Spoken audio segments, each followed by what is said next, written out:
Now to the slap heard around the world. The Academy of Motion Pictures, Arts and Sciences says a formal review into Will Smith's slap of Chris Rock is underway.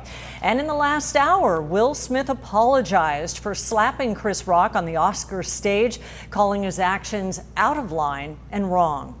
Joining us now to take an in-depth look is criminal defense attorney David Shapiro. Thank you, David, for joining us today. Thanks for having me.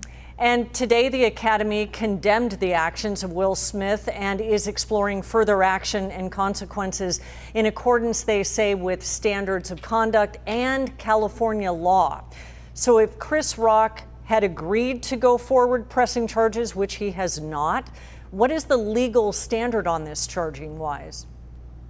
Well, I mean, if Chris Rock decided to prosecute, or if he decided basically to say, hey, I want to press charges against Will Smith for this slap heard and seen around the world last night, what would have happened is Will Smith, in all likelihood, would have been cited for a misdemeanor battery. There was certainly the emphatic follow through, and at first glance, it looked like he actually punched him. If that was the case, it could have very well been a felony assault or a felony battery.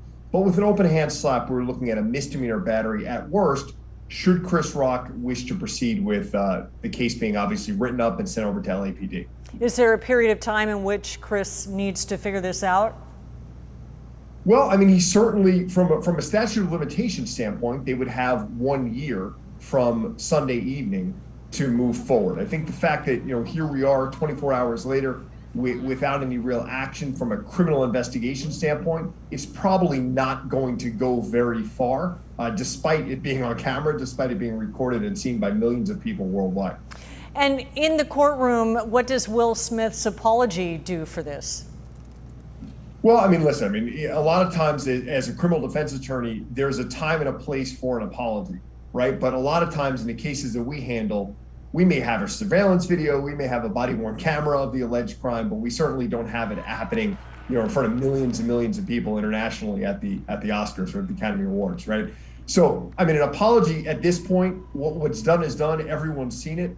An apology can only help just from a acceptance of responsibility and, hey, I should have handled that differently standpoint. Probably won't have any effect on whether or not, this case ever gets off the ground from a criminal court standpoint. I don't think it'll go very far, if at all. The director counsel of the NAACP Legal Defense Fund wrote on Twitter, the way casual violence was normalized tonight by a collective national audience will have consequences that we can't even fathom in the moment. What are your thoughts on that? I tend to agree because, listen, in one regard, okay, he made an off or an ill-advised comment about Will Smith's wife, right, who's struggling with hair loss for something obviously she cannot control. Right. But on the flip side of it is that doesn't give anyone a legal justification, arguably even a moral justification to put your hands on another person.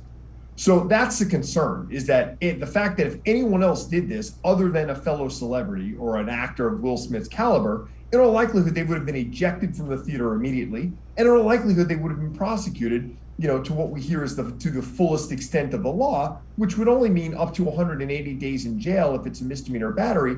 But it's certainly concerning the fact that if Will Smith could get away with it, there are people out there that will try and normalize his behavior and not fear criminal consequences. Yeah, and we will watch the Academy for what it will decide to do in the days to come. Attorney David Shapiro, thank you for your time today and your expertise on the subject. My pleasure.